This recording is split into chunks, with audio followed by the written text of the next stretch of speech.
Сәлем достар, бүгін 111 сабақты өтетін боламыз. Каналымызға міндетті түрде подписаться батырмасын басып, жазылып алыңыздар. Сіздер үшін пайдалы басқа да сабақтар шығып отырады. Есептік және реттік сан есім.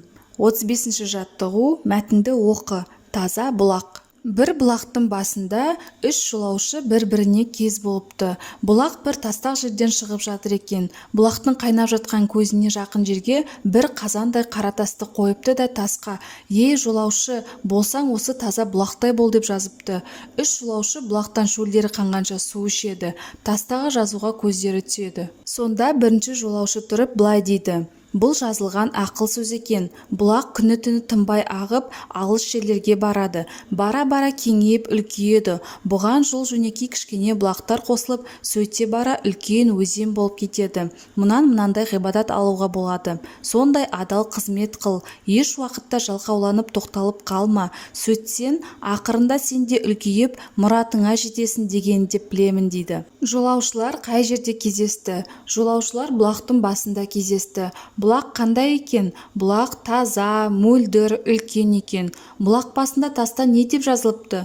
Бұлақтың басындағы таста: "Ей жолаушы, болсаң осы таза бұлақтай бол" деп жазылған. Бірінші жолаушы сөздің мағынасын қалай түсінді? Бірінші жолаушы сөздің мағынасын: адал қызмет қыл, еш уақытта жалқауланып тоқтап қалма, сонда ғана мұратыңа жетесің деп түсінді.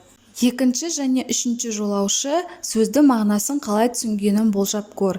Екінші жолаушы: біреуге жақсылық етсең, ол жақсылығыңды ешкімге міндет етпе деп түсінді. Үшінші жолаушы: көңіліңді, бойыңды осы бұлақтай таза сақта. Бұлаққа қарасақ, күн түссе күннің, шөп түссе шөптің сәулесін көреміз. Көңілің сыртқа ашық көрініп тұрсын дегені деп түсінді.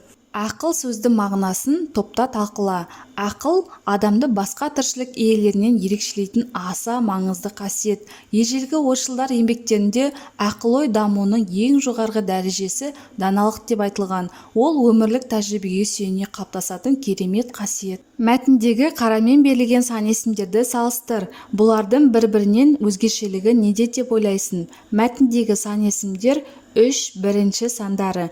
3 қанша деген сұраққа жауап береді, санын білдіреді.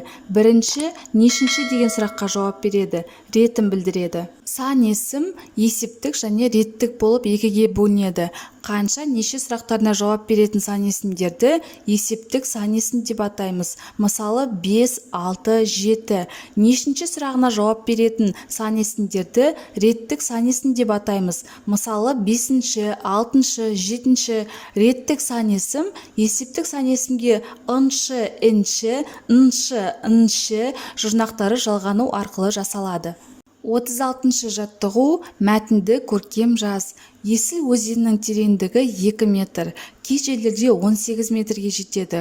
Көктемде су деңгейі 10-11 метрге дейін көтеріледі. Сан есімдерді тап, олардың есептік немесе реттік екенін ажырат. Мәтіндегі сан есімдер 2, 18, 10, 11 есептік сан есімдер. Себебі қанша деген сұраққа жауап береді.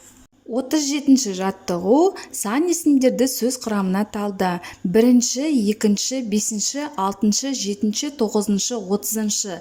Реттік сан есімдерге жалғанған қосымшаның екі түрі ыншы болу себебін түсіндір. Бірінші 1 түбір, інші реттік сан есім жұрнағы. Екінші 2 түбір, інші реттік сан есім жұрнағы. Бесінші 5 түбір, інші реттік сан есім жұрнағы. Алтыншы 6 түбір, інші реттік сан есім жұрнағы. Жетінші 7 түбір, інші реттік сан есім жұрнағы. Тоғызыншы 9 түбір, ыншы реттік сан есім жұрнағы. 30-шы 30 түбір, ыншы реттік сан есім жұрнағы. Ыншы қосымшасы дауысты дыбысқа біткен сан есімдерге жалғанады.